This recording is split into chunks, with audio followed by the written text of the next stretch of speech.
Welcome to the Series Sweep podcast, where I'm breaking down each and every single series for the 2020 season for the Los Angeles Dodgers. You can find me, Eric Eulau, on Twitter. That is at EEULAU. Same handle on Instagram.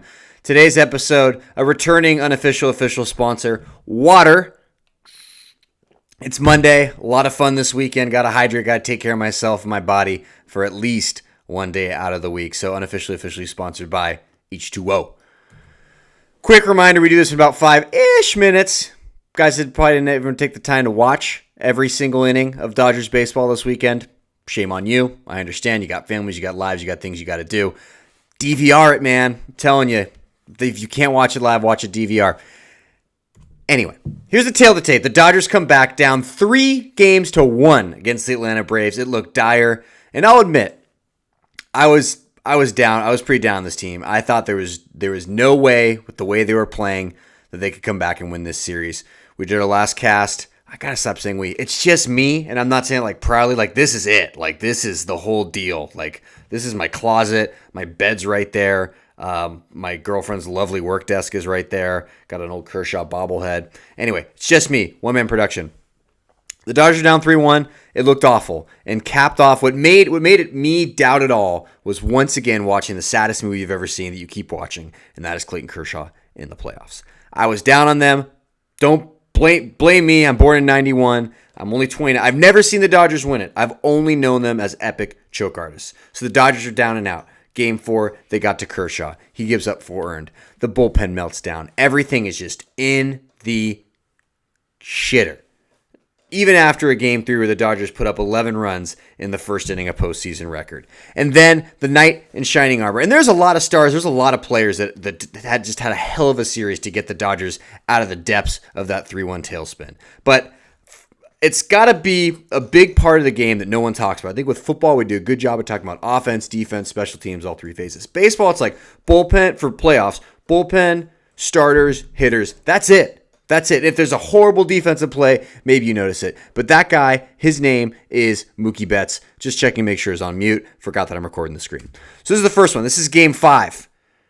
This is the Braves trying to tack it on some more. He reaches down. Mookie Betts makes this crazy catch on the run in right field. Osuna forgets to tag up. It's a double play. It swings momentum. The Dodgers were down 2-0 at that point. Seager hits a home run to make it 2-1. They storm back and win that game. The next game, the very next day, Game 6. Who else could it be? Marcell Ozuna, who hit 2 home runs against Clayton Kershaw. He was heating up. He's a dangerous bat. He crushes this ball to right. Man on first, 2 outs. The Braves are like, let's get something going. Mookie Betts backs up, skies, steals probably a triple, maybe a double off the top of the wall. It was not a home run. Well, it was a home run. Game 7, Freddie Freeman off of Treinen. Treinen has to come inside against Freddie Freeman, which was a horrible idea to begin with. It's top of 5. The Dodgers holding on by a shoestring. It's 3-2. Freeman crushes this ball, but not enough. Freeman Betts about 40 feet to the right of where he made his previous catch, leaps, steals the home run, invigorates the Dodgers, gets them going. I'm going to leave this pause because that face that Treinen's making,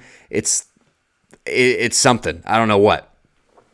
This play, this is the frame I will have when I have a man cave. This will be the photo. This is Justin Turner tagging Swanson out right after this. He falls to the ground, spins, throws the ball to third base to tag out Austin Riley. What happened before this, Eric? You're talking way too fast. Sorry.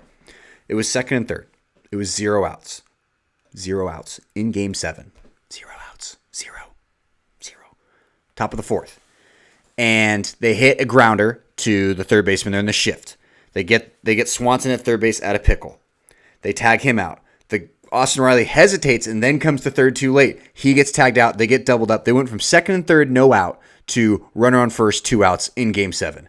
And that is why Turner makes this insane diving grab, full horizontal, incredible stuff. There's a lot of stars. If you had to hand out your hockey 3 stars for this series, there's a lot of it. But Corey Seager, the only player to have 5 home runs and 11 RBI in a postseason series, crushed it. Absolutely, and that's with him going hitless in Game 7. Absolutely crushed it. Kept the Dodgers in games. Hit crucial home runs.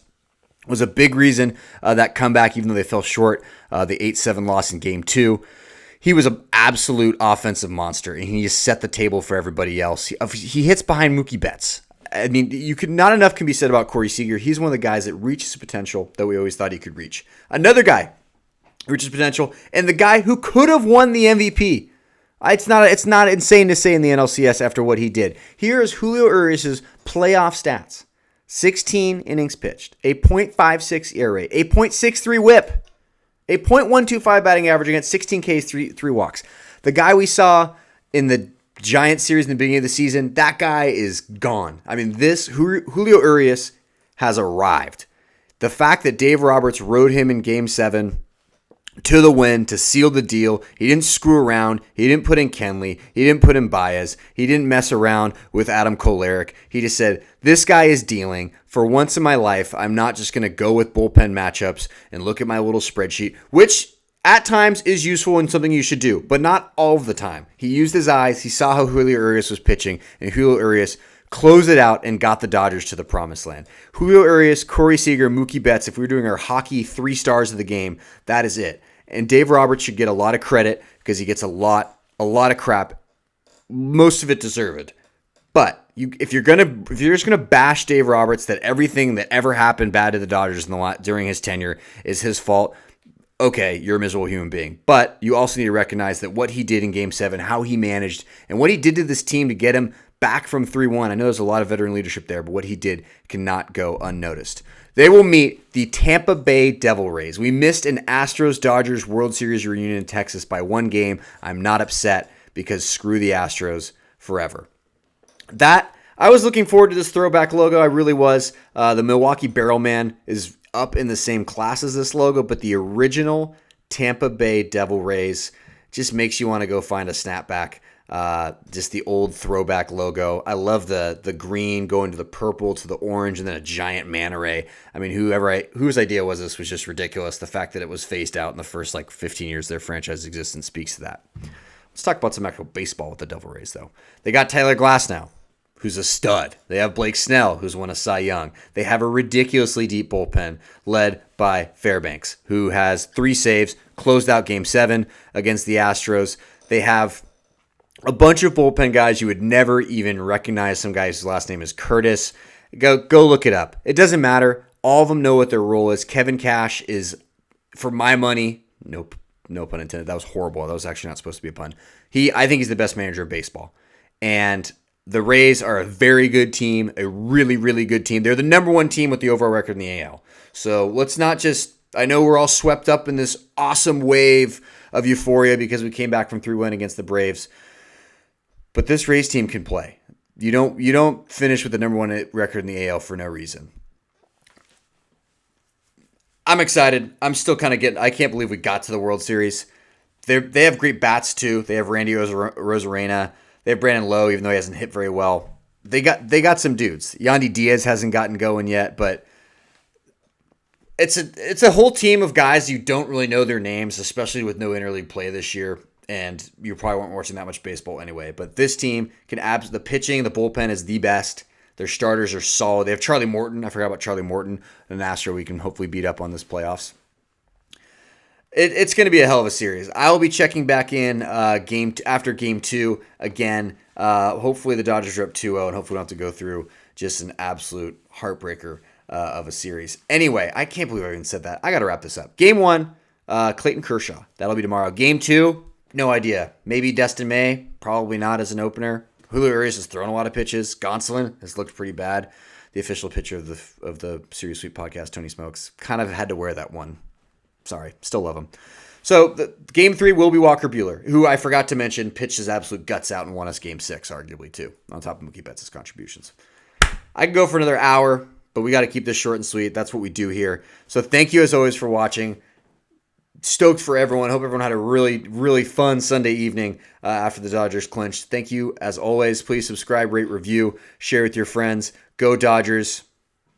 I will see you on the other side.